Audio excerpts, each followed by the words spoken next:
چونکہ کافر ہوا تھا شیطان کا قہر مان کر، تو جب سانسیں اکھڑنے لگی اور دم نکلنے لگا تو امیدیں کس سے وابستہ ہوئی؟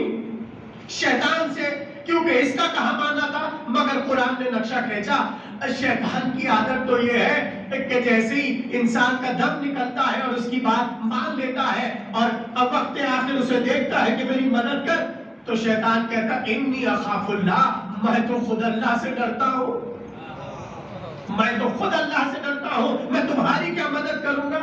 یعنی آیت کا پیغام یہ ہے کہ شیطان کی صفت یہ ہے کہ ساری زندگی اپنی راہ پر بلاتا ہے اور وقت آخر چھوڑ کر چلا جاتا ہے۔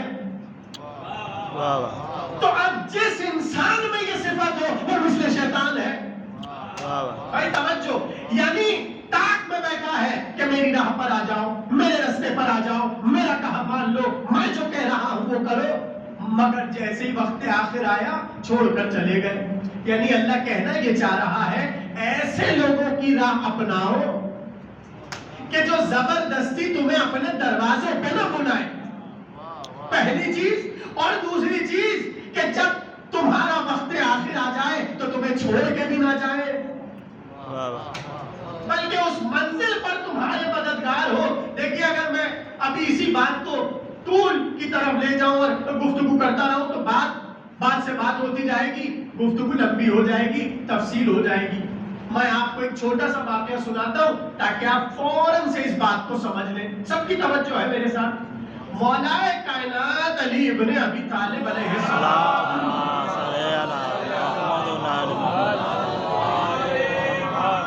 جو عزت و احترام اور عظمت آپ کے دل میں مولا علی کی ہے، اس کے مطابق آپ لوگ صلوات پڑھیے ذرا۔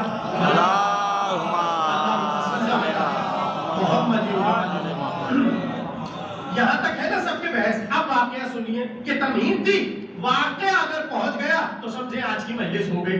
علی بیٹھے ہوئے ہیں مسجد کوفہ میں، علی کا منبر لگا ہے۔ ایسے میں علی نے دیکھا چاروں طرف علی دیکھ رہے ہیں۔ ظاہر ہے کہ ایک طریقہ ہے، روش ہے کہ جب علی آ کر بیٹھتے ہیں تو جتنا علی کا چاہنے والا مجمع ہے وہ علی کو گھیر لیتا ہے اور علی سے سوالات ہوتے ہیں۔ آج مولا علی نے دیکھا کہ ایک چاہنے والا محفل میں نظر نہیں آ رہا، تو فوراً سے علی نے سوال کیا یہ ابن حمدانی کیوں نظر نہیں آ رہا؟ تو کسی نے کہا مولا اس کا تو دم نکل رہا ہے، حالت احتضار پہ ہے، سانسیں اکھڑ رہی ہے۔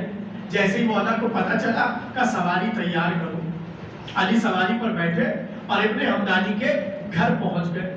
جیسے ہی گھر پہنچے، اب یہ تو آپ کو پتہ ہے کہ اس کی سانسیں اکھڑ رہی تھی۔ اب جملے کا لطف لیجئے گا، جیسے ہی پتہ چلا علی آئے ہیں، سانسیں بحال ہو گئی، اٹھ کر بیٹھنے کی کوشش کرتا ہے۔ ایسے میں علی پہلو میں آ کر بیٹھ جاتے ہیں۔ جیسے ہی علی بیٹھتے ہیں تو ایک باپ مسکرا کر اسے دیکھتے ہیں، اس کی آنکھوں میں گریہ ہے، اس کی آنکھوں میں آنسو ہے، ٹپک رہے ہیں آنسو۔ علی نے جیسے ہی آنکھوں کی طرف دیکھا تو ایک مسکراہٹ کے ساتھ علی نے کہا اے ابن حمدانی تم رو کیوں رہے ہو؟ کیا تم موت کے خوف سے رو رہے ہو؟ ایک بار ٹھنڈی مسکراہٹ چہرے پر آئی اور کہنے لگا موت سے تو اس وقت تک ڈرتا تھا جب تک آپ کے ہاتھ پر بیعت نہیں کی تھی، تب تک تو تھا خوف موت، اب نہیں ہے مولا۔ علی نے کہا پھر یہ تمہاری آنکھوں میں کیسے آنسو ہے اور یہ چہرے پر کیسا پسینہ ہے؟ اب جملہ سنیے گا، عجیب جملہ ہے۔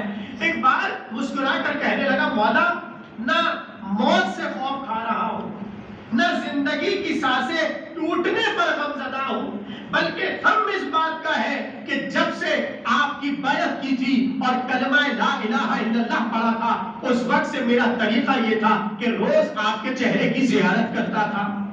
خوف موت نہیں ہے، خوف اس بات کا ہے کہ سانسوں کا بندھن جب ٹوٹ جائے گا تو میں آپ کے چہرے کا دیدار کہاں پاؤں گا۔ جیسے ہی علی نے یہ جملہ سنا فوراً سے یہ آیت پڑھ دی۔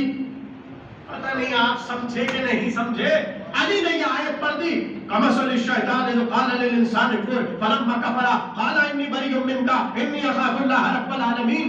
جیسی آیت سنی گھبرانے لگا، پسینے پڑتے چلے گئے، کہنے لگا مولا آپ نے تلاوت کی ہے یقیناً کوئی سبب ہوگا، مگر اس وقت اس آیت کی تلاوت کرنے کا سبب کیا ہے؟ علی نے مسکرا کر کہا، اے ابن حمدانی، ہم وہ نہیں ہیں جو ساری زندگی اپنے راستے پر بلائے۔